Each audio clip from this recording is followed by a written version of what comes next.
नमस्कार विद्यार्थी मित्रांनो, मी वृषाली होनराव तुम्हा सर्वांचं या ऑनलाईन प्लॅटफॉर्मवरती खूप खूप स्वागत करते. बघा, आपण बरेचसे व्हिडिओ तलाठी रिलेटेड आपलं काम चालू आहे असं म्हणतात. बघा, आता महानगरपालिकेची निवडणुका झाल्यावर लगेच आपल्याकडे 12 जिल्ह्यांच्या जिल्हा परिषदेच्या निवडणुका लावल्यात आणि साधारणपणे आपण त्याही निवडणुकांमधून 7 फेब्रुवारीला फिनिश होणार. बाकीच्या ज्या राहिलेल्या जिल्हा परिषद आहेत तर त्या काहीतरी आरक्षणाचा मुद्दा सेटल डाऊन झाल्यानंतर होणार आहेत. ओके, त्यामुळे आपल्याला एक लक्ष क्लिअर आहे की जागा ऍड येणार आहेत. ओके, सो त्या अनुषंगाने आता आपली सगळी हालचाल सुरू झालेली असल्यामुळे आपण लवकरात लवकर अभ्यासाला लागलं पाहिजे. तलाठी बऱ्याच लोकांचं ध्येय आहे आणि खूप लोकांच्या मागणीवरून तलाठी भरतीसाठी आवश्यक पुस्तकं कोणती याच्याशी संबंधित एक व्हिडिओ मी तयार करत आहे. ओके, सो एक तुम्हाला सगळ्यात महत्वाची गोष्ट सांगणार आहे. मी विषयानुरूप जी बेस्ट पुस्तकं आहेत ती तुम्हाला सांगणार आहे. याच्यामध्ये माझे कोणाबरोबर काय रिलेशन आहे म्हणून मी कोणाला काय प्रमोट करते किंवा काय असं काही नाही. विद्यार्थ्यांसाठी जे बेस्ट आहे ते प्रत्येक विषयासाठी 3-4 पुस्तकांचा ऑप्शन देणार आहे. मग आता पुस्तकं कशी निवडायची, ओके, ऑप्शन दिल्यानंतर हे सुद्धा मी तुम्हाला सांगणार आहे. Is that clear? सो त्याच्यासाठी पूर्णपणे प्रिपेअर्ड राहा आणि त्याच्या अनुषंगाने आता कामाला लागा. चला सुरू करूया. बघा, सगळ्यात महत्वाचं तलाठी भरतीसाठी आवश्यक पुस्तकं. पॅटर्न काय आहे तुमच्या लक्षात आहे का? तर आपल्याला मराठी आहे, बरोबर आहे. चला आता मराठीचे आपले किती प्रश्न आहेत? येस, मराठी आपली एकदा क्विक रिव्हिजन करूया. एकूण परीक्षा जी आहे, एकूण आपले गुण किती आहेत? 200 आहेत आणि 200 साठी आपल्याला प्रश्न किती येणार आहेत? 100 येणार आहेत, बरोबर.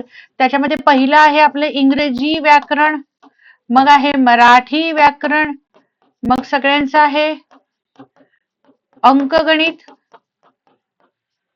बुद्धिमत्ता, बरोबर. आणि ज्याची भीती आपल्याला असते आणि एक अतिशय काय म्हणतात ना टप किंवा असा पूर्ण पसरलेला विषय ते म्हणजे जीके जीएस. हे 4 विषय आपले आहेत. आता प्रत्येक विषयाला इंग्रजीला आपले आहेत 25 प्रश्न, मराठीला आहेत 25, याला आहेत 25 आणि ह्याला सुद्धा आहेत 25 आणि ह्याच्यामध्ये आपल्याला कोणत्याही प्रकारची निगेटिव्ह मार्किंग नाही, बरोबर आहे का? There is no negative marking. लक्षात आले ही गोष्ट? सो आपल्याला ह्या विषयांचा अभ्यास करत असताना कुठच्या विषयासाठी कोणतं पुस्तक बेस्ट आहे ते आपल्याला बघायचं आहे. ठीक आहे, चलो पुढे जाऊया. सगळ्यात पहिल्यांदा मी विषयाला सुरू करते ते म्हणजे आपलं मराठी व्याकरण. ओके, आता मराठी व्याकरणाचा विषय काढला की सगळ्यात पहिल्यांदा आपल्या डोक्यामध्ये सगळ्यात पहिल्यांदा स्पर्धा परीक्षेचा अभ्यास करत असणारा प्रत्येक विद्यार्थ्याकडे स्पर्धकाकडे असावंच असं पुस्तक म्हणजे वाळिंबे सरांचं पुस्तक. त्यामुळे मोरा वाळिंबे कंपल्सरी असतं. आता ते घ्यायचंच का, ओके, किंवा काय करायचं? बघा, लक्षात घ्या, त्या पुस्तकाची जी भाषा आहे थोडीशी वाचताना डिफिकल्ट वाटते. त्यामुळे असं वाटतं की नाही आपल्याला हे कळतंय नाही कळतंय असं वाटू शकतं, पण ते खूप सरावाने आणि आद्य ग्रंथ असं म्हटलं ना आता आपल्या पिढीतला तरी तो चालणार आहे. त्यामुळे तुमच्याकडे हे पुस्तक असेल तर वेल अँड बेस्ट तुम्ही ते वापरू शकता. ओके, हा पहिला माझा ऑप्शन आहे. दुसरा ऑप्शन मी सजेस्ट करेल ते म्हणजे आशालता गुट्टे मॅडमचं पुस्तक. ओके, आशालता गुट्टे मॅडमचं एस चान मधून जे पुस्तक आलेलं आहे तर तेही पुस्तक खूप छान आहे. मला हे पुस्तक स्पेसिफिकली आवडतं कारण की मॅडमने याच्यामध्ये शब्दसंग्रह अतिशय विपुल दिलेला आहे. ओके, आणि सगळे जे घटक सरळ सेवेला व्याकरणासोबत जे अवांतर घटक असतात ना ते सुद्धा याच्यामध्ये खूप समर्पक पद्धतीने कव्हर केलेले आहेत. त्यामुळे मी हे पुस्तक सगळ्यांना सजेस्ट करते. आणि तिसरं आपल्या सगळ्यांना आवडतं ते म्हणजे बाळासाहेब शिंदे सरांचं पुस्तक. ओके, कोण आहेत? बाळासाहेब शिंदे सर.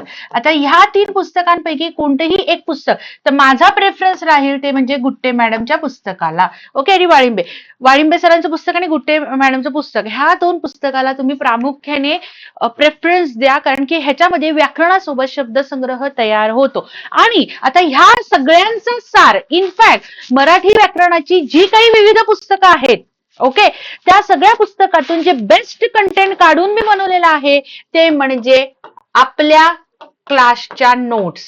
ओके, आपल्या क्लास नोट्स म्हणजे आपला क्लास आहे का? हो, आपला मराठी व्याकरणाचा क्लास आहे. प्रत्येक टॉपिकच्या डिटेलिंग नोट्स मी टॉपिक नंतर लगेच तिथे अपलोड करते. समजलं? त्यामुळे क्लास नोट्स हा मराठी व्याकरणाचा हा तुम्हाला मिळालेला अतिशय बेस्ट सोर्स आहे, त्यामुळे हा वापरला तरी चालणार आहे. मग ते क्लास नोट्स आम्हाला कशा भेटतील या संदर्भात तुम्हाला मी लवकरच माहिती देते. ओके, आता नेक्स्ट आपला विषय आहे तो म्हणजे इंग्रजी व्याकरण. ओके, आता इंग्रजी व्याकरण करत असताना काय घटक आहे तर लक्षात घ्या, मराठी असो नाहीतर इंग्रजी असो बाळांनो, इंग्रजीमध्ये वोकॅब आणि मराठीमध्ये शब्दसंग्रह. अनिवार्य तलाठीचा पेपर आता कोण घेणार आपल्याला माहिती नाहीये. बघा लक्षात घ्या, समजा परीक्षा पुन्हा टीसीएस कडे गेली, लक्षात घ्या टीसीएस ने घेतली तर शब्दसंग्रहावर आपल्याला विशेष काम करावं लागेल, कारण की 25 प्रश्नांपैकी 12 ते 13 प्रश्न हे शब्दसंग्रहावर आणि पुस्तक आणि ह्या सगळ्या घटकांवरच येतात. त्यामुळे टीसीएस ने घेतली तर त्यातल्या त्यात मराठी थोडंसं हलक्या लेवलने असतं, टेन्शन घ्यायचं नाही.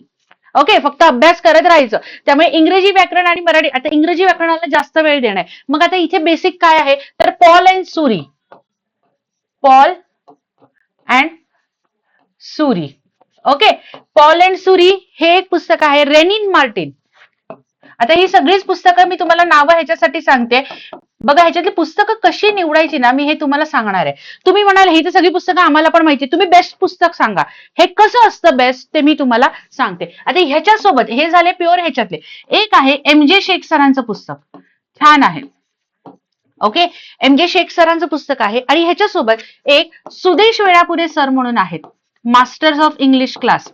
सुदेश वेळापुरे सर यांचं पुस्तक तुम्ही कव्हर करू शकता. आता हे सगळं जे आहे this is best for English grammar, म्हणजे जो व्याकरणाचा भाग आहे ना, व्याकरण हा ह्याच्यासाठी सगळ्यात बेस्ट आहे. आता वोकॅब साठी स्पेसिफिकली मी तुम्हाला एक सांगेल, वोकॅबलरीसाठी जे पुस्तक मला खूप आवडलं आणि छान बनवलंय ते म्हणजे बाला भैया.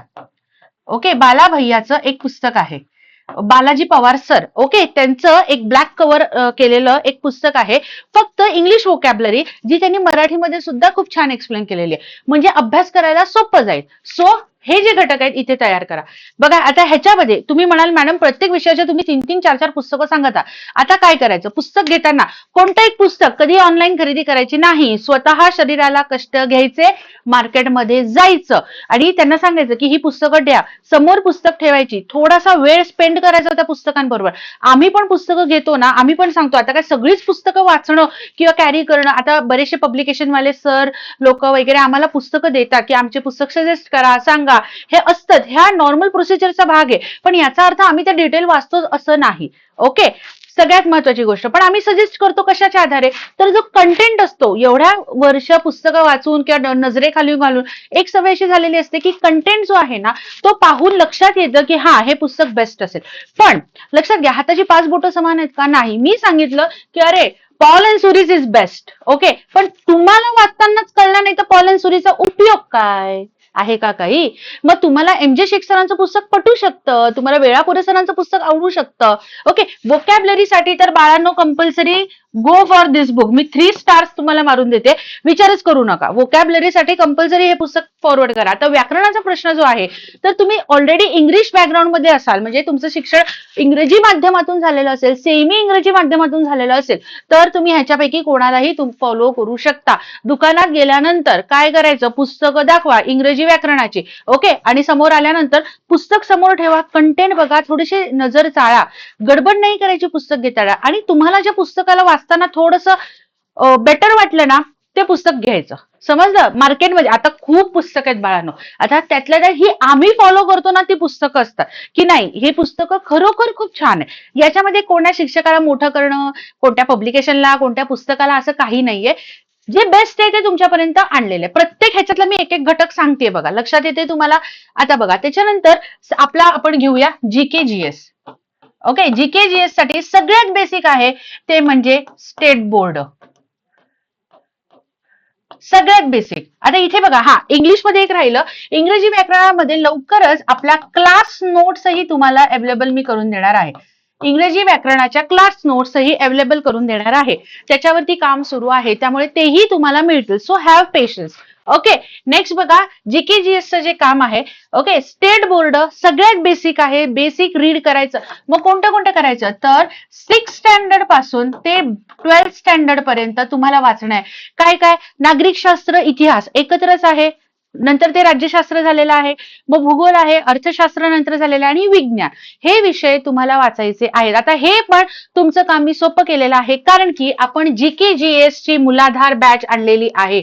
मुलाधार असं पण त्याचं नाव ठेवलेलं आहे. स्टेट बोर्ड सिरीज ही बॅच आहे. ही बॅच आजच म्हणजे 14 जानेवारीला लॉन्च केलेली आहे आणि तुम्हाला मराठी व्याकरणाची पण बॅच मी अवेलेबल केलेली आहे. फक्त 499 मध्ये. ही जी आहे ही 999 मध्ये. सर्व स्टेट बोर्ड जेवढे आवश्यक आहे ते स्टेट बोर्ड आणि प्रत्येक धड्याचा नोट्स आपण त्याच्यामध्ये दिलेले, प्रत्येक धड्यावाईज प्रत्येक इयत्ता प्रत्येक धड्याच्या नोट्स त्या एक्सप्लेन केलेल्या आहेत. प्रश्न कसा येऊ शकतो, काय लक्षात ठेवायला पाहिजे आणि त्याच्या ज्या नोट्स PDF स्वरूपात अवेलेबल करून दिलेल्या आहे. सो आज ज्यांना कोणाला जॉईन करायचं आहे त्यांच्यासाठी हा कोड आहे MAKAR मकर 20. काय आहे? मकर 20 हा कोड आहे. हा अप्लाय करा. या दोन्ही सुद्धा बॅचेसला 20% डिस्काउंट मी ठेवलेला आहे आणि त्याची तारीख आहे ते 14, 15 आणि 16. लक्षात येत आहे? 14, 15, 16 हे 3 दिवस ही ऍड रन राहणार आहे. समजतंय? त्यामुळे 3 दिवस ही तुम्हाला सूट मिळणार आहे. लवकरात लवकर ऍडमिशन घ्या, म्हणजे तुम्हाला लक्षात येईल की एक्झॅक्टली आपल्याला काय काय करायला पाहिजे. ओके, सो आपण इथे GK/GS ला स्टेट बोर्डाचं मी बेसिक तुम्हाला सांगितलं. याच्यानंतर आपल्याला बघायचं असतं तो म्हणजे तात्यांचा ठोकळा. तात्यांचा ठोकळा हे अतिशय अल्टिमेट पुस्तक आहे. अल्टिमेट म्हणजे GK/GS चा अभ्यास करताना सगळ्यात टॉप क्लास. आता ह्याच्यासोबतच आहे ना सामान्य ज्ञान या कॅटेगरीमध्ये एक मी समाधान निळसरकार सरांचं पण पुस्तक पाहिलं, सायम कट्टा. चांगलं पुस्तक आहे. एक सह्याद्री पब्लिकेशनचंही आपण पाहिलेलं आहे. ओके, तर ह्याच्यातून पण घेऊ शकता. बघा मी नावं लिहून देते. तात्यांचा ठोकळा किंवा निम सरकार सर, सायम कट्टा. काय नाव आहे? साई एम कट्टा. ओके, यांचं पुस्तक आहे. या दोघांपैकी काही करा आणि प्लस हे स्टेट बोर्डाच्या ऑल क्लास नोट्स. ओके, आणि लवकरच आपला GK/GS चा पण कोर्स येईल. त्याच्यामध्ये तर मी सगळं डिटेलिंग घेणार आहे. त्याचं प्रिपरेशन सुरू आहे. सो ह्याच्यापैकी तुम्ही काहीही अप्लाय करू शकता. समजलं? भूगोलाचा अभ्यास करताना अगदी आपल्याला मॅपिंग येत नाही, पण थोडंसं मॅप लक्षात घेतलं तर तुम्हाला सोपं पडेल. आता सगळ्यात महत्वाचा पुढचा जो आपला आवडता घटक आहे आणि ज्याची आपल्याला भीती देखील वाटते ते म्हणजे मॅथ्स अँड रिझनिंग. आता ह्याला काय करायचं? माझं बघा लक्षात घ्या, रिझनिंग हा भाग त्यातल्या त्यात जरा सोपा आहे, पण मॅथ्स हे कठीणच आहे. नॉर्मली MPSCच्या मुलांना पण हीच प्रोसिजर असते, पण थोडी वेगळी पुस्तकं असतात. मग आता तुम्ही काय करायचं? मॅथ्स रिझनिंग साठी सगळ्यात पहिल्यांदा बघा MPSC गट ब आणि गट क चे जे PYQ एक्सप्लेनेशन आहे, लक्षात येत आहे? हे पुस्तक वापरायचं. PYQ explanation. मग हे कोणाचं आहे तर लक्षात घ्या, अंकगणित ग्रंथ आणि बुद्धिमत्ता ग्रंथ असे 2 पुस्तकं आहेत. ते म्हणजे संदीप बारगडे सर. लक्षात येतंय? आता हे पुस्तक थोडंसं लक्षात घ्यायचं, थोडंसं वरच्या लेवलचं आहे. म्हणजे का आम्ही तर सरळ सेवा करतो, मग आम्ही हे पुस्तक का वापरू? बघा, ज्यांचं ऑलरेडी सरळ सेवेची बरीच गणितं सोडवून झालेली आहेत, आता आम्हाला थोडंसं काठिण्य पातळी वाढवायची आहे त्या लोकांसाठी, म्हणजे ह्या पुस्तकाला मी क्रमांक 2 देते. आणि क्रमांक 1 आहे ते म्हणजे अधिक बेसिक लेवलवरती आपल्याला न्यायचं आहे, ते म्हणजे सचिन ढवळे सरांचं पुस्तक.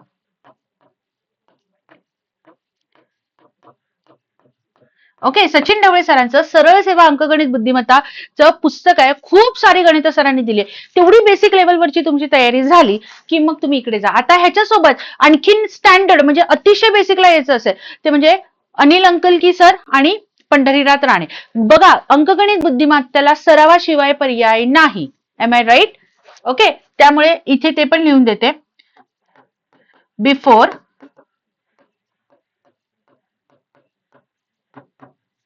पंढरीनाथ राणे आणि अनिल अंकलकी. ओके, हे जे सर आहे ह्या दोघांची बेसिक पुस्तक आहे ही करा. आणि ह्या सगळ्याच्या आधी म्हणजे सॉरी, हे सगळं झालं म्हणजे टॉपिक वाईज जे प्रिपरेशन तुमचं झालं की तुम्हाला काय करायचंय तर TCS IBPS चे ओके सगळे PYQ स्वतः सोडवायचे आहेत. लक्षात येते? TCS IBPS चे सगळे जे PYQ आहेत ते स्वतः सोडवायचे. ही तुमची मॅथ्स रिझनिंगची आवश्यक पुस्तकं आहेत. ओके, आता ह्याच्या पलीकडे समजा तुम्ही कुठचाही XYZ क्लासला जा. आता मी तुम्हाला सांगते, अरगडे सरांचा तुम्हाला सरळ सेवेचा कोर्स अवेलेबल आहे. कुठचा? सरळ सेवा. ओके, तर सरळ सेवेच्या कोर्समध्ये सरांनी ऑलमोस्ट प्रत्येक टॉपिकचे 50+ गणितं घेतलेली आहेत. ओके, मग डायरेक्टली तो कोर्सच जॉईन करा, म्हणजे तुमचं हे होतं. तो कोर्स कम्प्लीट झाल्यानंतर तुम्ही ढवळे सरांच्या पुस्तकातून प्रॅक्टिस करा. ओके, लक्षात घ्या, फक्त वाचून सगळ्या गोष्टी सॉर्ट आउट होत नसतात. तुम्हाला एक्स्ट्रा एफर्ट्स घ्यावे लागतात. ओके, सेल्फ स्टडी इम्पॉर्टंट, पण only self study is not important. Okay, लक्षात येत आहे? सो मी तुम्हाला आत्ताच सांगितलं त्या प्रकारे अंक आपलं ह्याचं स्टेट बोर्डाची बॅच आणि आपली मराठी व्याकरणाची बॅच 3 दिवस 14, 15 आणि 16 20% डिस्काउंट मिळत आहे. म्हणून मकर 20 किती म्हणलंय? मकर 20 हा कोड अप्लाय करा. त्याच्यासाठी काय करायचं? डिस्क्रिप्शन मध्ये मी लिंक दिलेली आहे, त्या लिंकवर क्लिक करून ऍप डाउनलोड करून ठेवा. तुम्हाला कोणताही प्रॉब्लेम येत असेल तर मला कॉल करा. आपण लवकरात लवकर त्याच्यावरती सोल्युशन्स काढू. असे मी सगळ्यांच्या प्रश्नांची उत्तरं देतेच आहे. ओके, आणि ही जी पुस्तकं आहेत ही स्टँडर्ड पुस्तकं आहे. ही तुम्हाला लक्षात घ्या, कोणत्याही सरळ सेवेसाठी हीच पुस्तकं तुम्हाला उपयोगी येणार आहे. तलाठीचा 100% जो अभ्यासक्रम आहे तो इतर परीक्षेचा 60% असू शकतो, जसं की ग्रामसेवक. बरोबर आहे? मग ग्रामसेवकला 60% म्हणजे 60 प्रश्न हेच येतात, हेच म्हणजे ह्या सिलेबसवर येतात, आणि 40 प्रश्न त्यांचे तांत्रिकचे असतात. मग आपण त्याच्यासाठी नंतर बघू. ओके, म्हणजे जरी तुम्ही म्हणाल की फक्त तलाठ्यांनीच बघायचंय का, असं नाहीये. तर कोणतीही सरळ सेवा करताना ही पुस्तकं तुम्हाला आयडियली मदतशीर राहणार आहेत. Is that clear? सो तुमचा कोणताही डाऊट असेल तर माझ्याशी कनेक्ट राहा, मला विचारत राहा, मी तुम्हाला उत्तर याच्यावरती देते. ठीक आहे, आता मी इथे थांबत आहे. जाण्याआधी जर का लेक्चर आवडलं असेल तर लाईक करा, मित्रमैत्रिणींबरोबर शेअर करा आणि अभ्यास करत राहा. जो अभ्यास करेल, जो सातत्य ठेवेल तोच टिकेल. ओके, जय हिंद.